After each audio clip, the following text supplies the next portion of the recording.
My name is Britney Wilson. I'm 29 years old from Brownsville, Brooklyn, New York. I'm a civil rights attorney at the National Center for Law and Economic Justice. I graduated from Howard University. I do a lot of criminalization of poverty work. I think we are living in the midst of times where we're seeing the importance of organizing and strategizing for change. Britney Wilson was born in 1990, 2 months premature and weighing just 2 pounds, 10 ounces.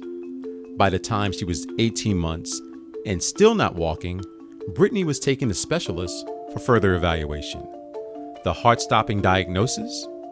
Britney had cerebral palsy. Hey Brittany, what's up? Long day. I can see.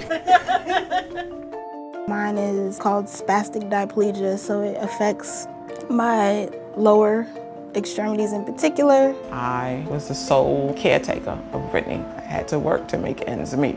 Get her to physical therapy after work, before work. I always had to fight with the Board of Education regarding her busing. They would never get her to school on time. They didn't think it was a big deal because they saw it as, oh, this is a recreational activity for her. They didn't see me as someone who was going to school because I was trying to get an education and opportunities like everyone else. Despite the physical challenges, Britney thrived. She was top 5 in her class in high school. She sang in a school choir and emerged as an acclaimed spoken word artist.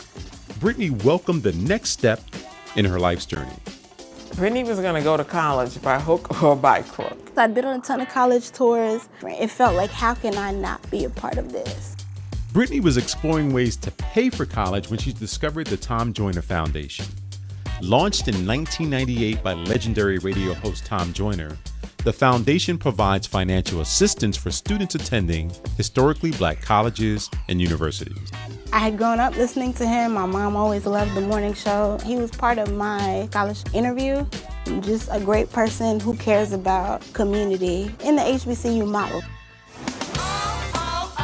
It's the Tom Joyner Morning Show. The mission of Tom Joyner, an HBCU alum who graduated from Tuskegee in 1970, was to launch a foundation to empower the HBCU community. In 2008, the foundation began offering a full-ride scholarship covering housing, tuition, and living expenses. The first recipient of that full-ride scholarship, Britney Wilson. Britney, she was the first full-ride scholar. That was the easiest selection for a full-ride scholar. When she did her interview, she actually recited one of her poems off the top of her head.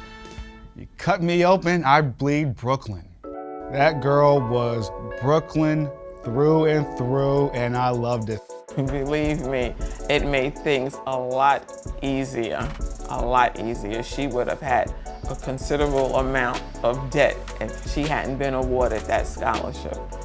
Britney chose to attend Howard University, and having the ability to attend college with no financial worries, she excelled. She wrote for the school paper, she won various writing awards, and she worked numerous internships with the federal government.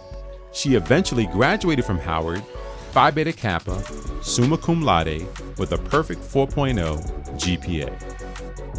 I'm here to discuss 3 major barriers to accessoride functioning as a comparable and efficient service for the elderly and disabled in New York. Britney doing great things. They call it staying woke. I think the future of African Americans is in good hands. I know she's gonna be on the Supreme Court. I bet you anything. Howard definitely made me into more of an advocate. Howard wasn't just a school, it's a place that shaped me. It's not just me that the foundation has affected tremendously, it's the lives of students all across the country. We're family, and I'm really proud to be a part of it.